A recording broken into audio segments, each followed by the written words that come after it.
Hi, welcome to Pirate Media 1. Of course, naturally, we would want to normally do orientation in person, but if you are watching this, it's because I am on leave or unavailable. However, you should have a course facilitator, likely our creative director, and they'll also be able to walk you through any questions that you might have throughout the design apprenticeship or the photography apprenticeship. This video is just going to be a general welcome, so you don't feel like you're just going through the steps of joining the organization through a computer screen. You are at this point technically, but just to put a voice behind it, I wanted to walk through some of the orientation aspects that you want to make sure to pay attention to. So the first thing that you're going to want to check out is the syllabus for your specific apprenticeship. I have the design apprenticeship pulled up currently, but you'll find that there are pretty much a lot of similarities between the two, and I'll break those down here. Of course, up here we have listed the advisor, which is me, my phone number and my email. Of course, like I said, if I'm on leave or not available to teach at the moment, then I may not be able to answer phone calls and questions, but we've also included the creative director, Naya Cruz, and her phone number and email as well, so that you may contact her with any questions. Again, in a normal situation, my office hours are 8:30 a.m. to 4:30 p.m. Monday through Thursday, and when I return, you are certainly welcome to stop by at any point within that time frame. Just send me an email or text in advance just to make sure that I'll be in. Fridays are strictly by appointment only, just simply because we work throughout the week, and then sometimes we're fortunate enough to get to leave early, and I don't want you to show up and then me not be here.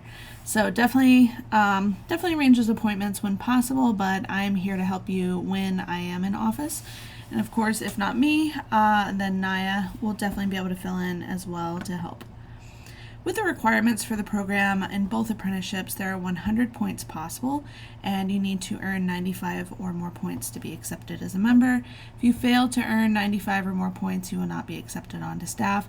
I will tell you right now that I've never had a student not make their points. It looks like a lot, but it is designed to be easy. It's very easy to make your points up. So attendance, a little different with the online apprenticeship. By completing the module requirements online within the 6 weeks, you're going to be automatically granted those attendance points. Of course, if you were attending in person, then that would be a matter of making sure that you come to the in-person meetings. For designers, you're going to be looking at needing to design at least 3 sections of the newspaper by the end of your apprenticeship. So sections include classifieds, opinion, news, arts and entertainment, and sports. Special sections such as the housing guide or voting guide might count, but it is rare that apprentices are assigned to these projects, but not unheard of. And if you're a photography apprentice, pretty much the same concept. You would need to take photos for at least 3 different sections. However, in your case, that would be opinion, news, arts and entertainment, sports, but you also have the added addition of magazines as an option. So any one of those 3, you'll just want to make sure that you are experiencing the design or photography aspects between either of those sections. You'll do a first section or photo review with Naya or whoever is facilitating the course, if not myself. So whenever you design and have your section published for the first time, or you take photos and have them published for the first time, you will want to meet with the facilitator either virtually or in person to review your work and just kind of go over the process and talk about any questions you might have had while you were working. There are quizzes given at the end of the modules, so you'll want to make sure that you take those, and you will have 2 attempts to pass the quiz.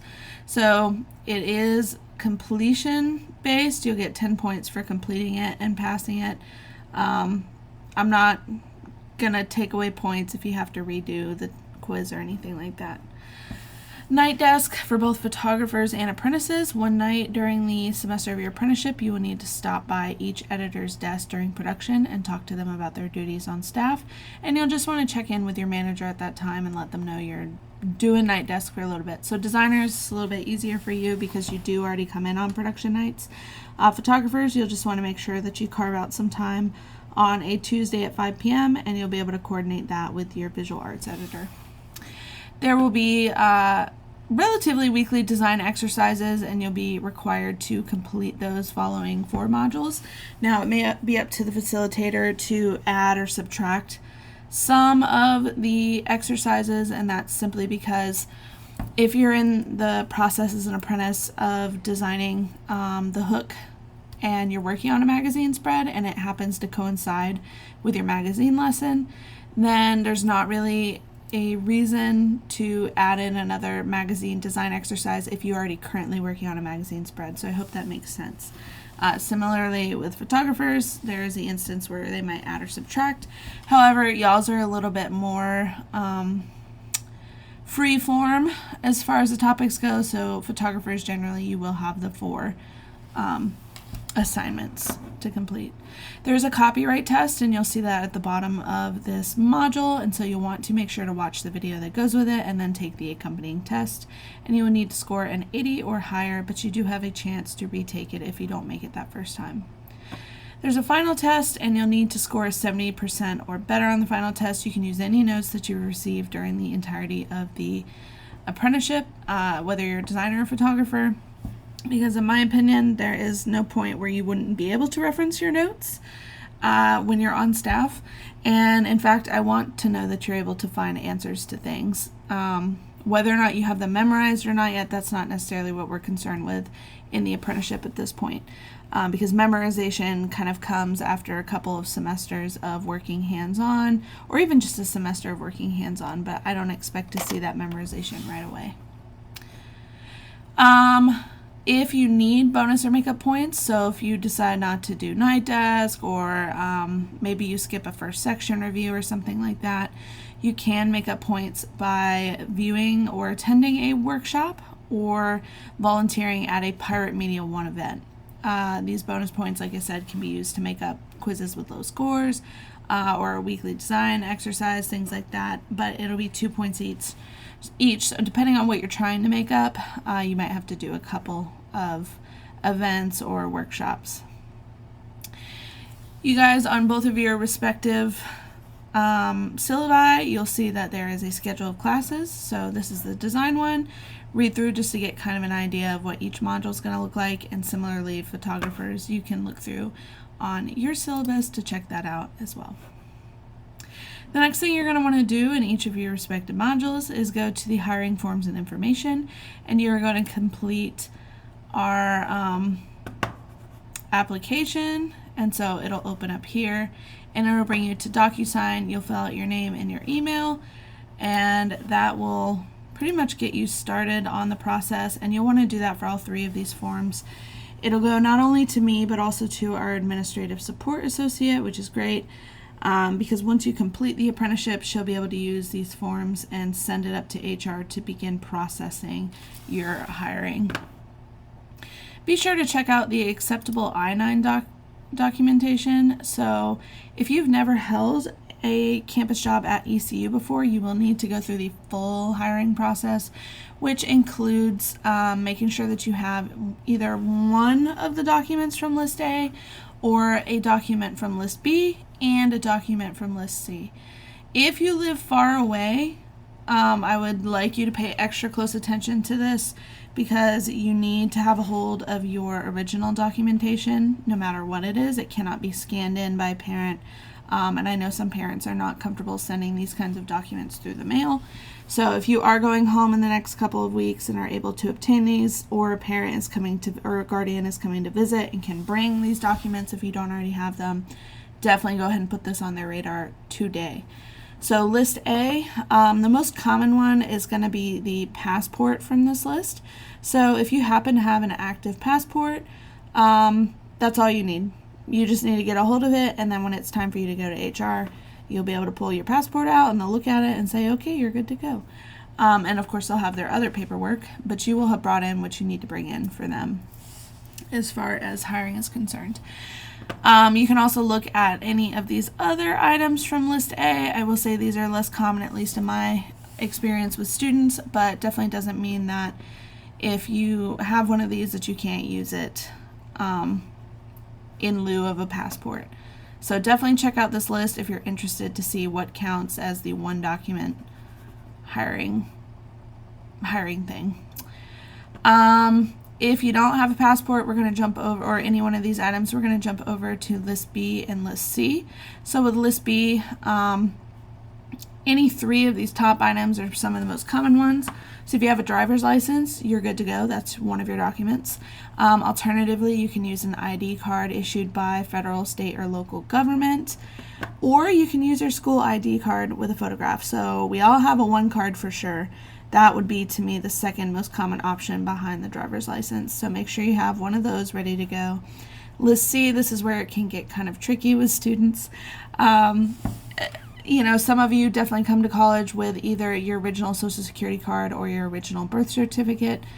But a lot of students don't necessarily take that with them, and so that is where we get into parents either having to send it over, or the attempts where parents have tried to scan it over in the past.